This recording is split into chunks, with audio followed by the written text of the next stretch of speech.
The story of Twitter has been fascinating, both in its history and now being in Elon Musk's hands. Its future, will Trump be back on Twitter? Will the stock jump or sink? What will be is anybody's guess. A decade ago, Twitter's future was looking bright. The company was benefiting from a flood of funding into the social networking space, eventually leading to an IPO in 2013 that raised $1.8 billion. Now the company is back in private hands at a hefty price of $48 billion, and it happens to be in the hands of Elon Musk, the richest person in the world and one of the app's most high-profile provocateurs. It's a massive moment. Twitter has become a key place for people to debate, joke and pontificate in their own circles of politics, sports, tech and finance. It's also served as a platform that gives voice to the voiceless, helping protesters organize and express themselves in repressed regimes around the world.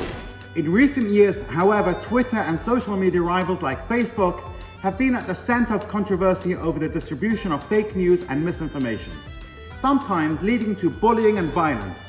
Investors had grown concerned about Twitter as a business. The company was generally unprofitable, struggled to keep pace with Google and Facebook, and often killed popular products with no real explanation.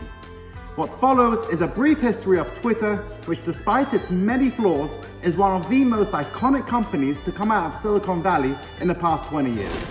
If you haven't yet done so, please subscribe to my channel. I post videos weekly of businesses you can start with little or no money. Thank you. In March of 2006, Jack Dorsey, Noah Glass, Biz Stone and Evan Williams created Twitter, which was originally a side project stemming from the podcasting tool Audio. That month, Dorsey would send the first tweet that read, "Just setting up my Twitter." In July of 2007, Twitter received a $100,000 Series A funding round led by Union Square Ventures.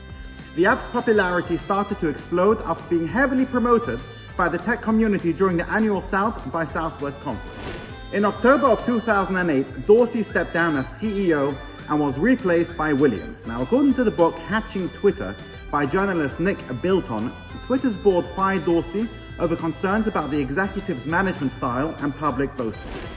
In 2009, Twitter's popularity continued to soar, leading to a high-profile appearance from Williams on Oprah Winfrey's talk show alongside celebrity Ashton Kutcher. Kutcher would also write about Williams and Stones as part of the Time magazine's Time 100 issue. Twitter was now a mainstream phenomenon. In 2010, Twitter reached space, with NASA astronaut Timothy Creamer sending the first tweet live from outer orbit. Behind the scenes, however, management woes continued, with Williams stepping down as CEO, replaced by operating chief Dick Costolo. In 2011, Twitter became an essential social media tool used during the Arab Spring, the wave of anti-government protests throughout Egypt, Libya and Tunisia. Protesters used the site to post reports and to organize. And it was not limited to the Arab uprisings. The death of Whitney Houston, for example, was announced on Twitter 55 minutes prior to the Associated Press confirming the story. In 2012, Twitter's reach expanded to 200 million active users. Barack Obama used the platform to first declare victory public in the 2012 US presidential election, with a tweet that was viewed approximately 25 million times on the platform and widely distributed offline in print and broadcast media. In 2013, Twitter went public in November. The combined wealth of Williams, Dorsey and Costolo hit roughly $4 billion. I think we've got a tremendous set of thoughts and strategies to increase the slope of the growth curve, Costolo told CNBC at the time. In 2014, slowing user growth led to several stock drops and analyst downgrades. Twitter also deemed 2014 the year of the selfie. 2015 compared to rivals like Google, Facebook and even LinkedIn. 2015 compared to rivals like Google, Facebook and even LinkedIn, Twitter was starting to look like the runt of the internet litter. Twitter was still unprofitable as its ad business struggled mightily against its larger competitors. Dorsey would also return as CEO of the company, while still maintaining the top job at his other company of Square, which is now flopped. In 2016, rumors began circulating that Twitter was looking to be acquired, with Salesforce as a potential suitor. Meanwhile, Twitter and Facebook were criticized for their role in letting prominent users like Donald Trump, who would win the US presidential election that year, spread misleading information without consequence. Having the president-elect on our service using it as a direct line of communication allows everyone to see what is on his mind in the moment, Dorsey said at the time. We're definitely entering a new world where everything is on the surface, and we can all see that in real time, and we can have conversations about it. For a moment in 2017, Twitter appeared to be on the upswing. Its stock was finally trending upwards as the company's finances were improving. Meanwhile, Trump, as a president, continued to use Twitter as his megaphone. According to Twitter's own data, Trump was the most tweeted about global lead in the world and in the United States that year. Dorsey and Facebook's then operating chief, Sheryl Sandberg, testified before the Senate Intelligence Committee about alleged interference by Russian-linked actors in the 2016 election. What a load of crap. Trump and fellow Republicans became increasingly vocal about alleged political bias by Twitter and other social media sites. In fact, from a simple business perspective and to serve the public conversation, Twitter is incentivized to keep all voices on the platform, Dorsey said at the time. In 2019, analysts found correlations between President Trump's voracious use of Twitter and various markets, including gold, underscoring the cultural power of Twitter. Trump met with Dorsey. A Twitter spokesman said Jack had a constructive meeting with the President of the United States today at the President's invitation.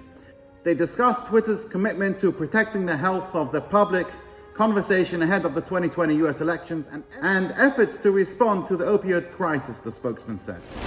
In 2020, as COVID-19 spread across the globe, the spread of misinformation dominated the online conversation, and Twitter continued to struggle to grow its business.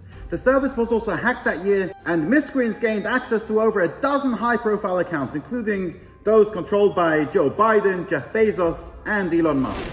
In 2021, Twitter permanently banned Trump over inflammatory comments the president made during the US Capitol riots in January that the company said could lead to further incitement of violence. Trump would allege that Twitter workers coordinated with the Democrats and radical left in removing my account from the platform to silence me. Later, and by no chance at all, Dorsey suddenly stepped down as CEO and was replaced by Parag Agrawal, the company's chief technology officer. And in October 2022, Musk took over Twitter after a protracted legal spat that would have culminated this week in a trial in Delaware's Court of Chancery. The Tesla CEO agreed in April to pay $44 billion for Twitter, but then attempted to renege on the deal. He changed course and opted to proceed, walking into the company's San Francisco office on Wednesday with what appeared to be a porcelain bathroom sink in his hands. Entering Twitter's headquarters, "Let that sink in," he tweeted, with a video of his entrance. Musk immediately began making changes, firing Agrawal, finance head Ned Segal, and head of legal policy Vijaya Gadde, which since writing this content and over the weekend, Musk is now denying. The story of Twitter has been fascinating, both in its history and now being in Elon Musk's hands. Its future, will Trump be back on Twitter? Will the stock jump or sink? What will be is anybody's guess. Thanks for watching.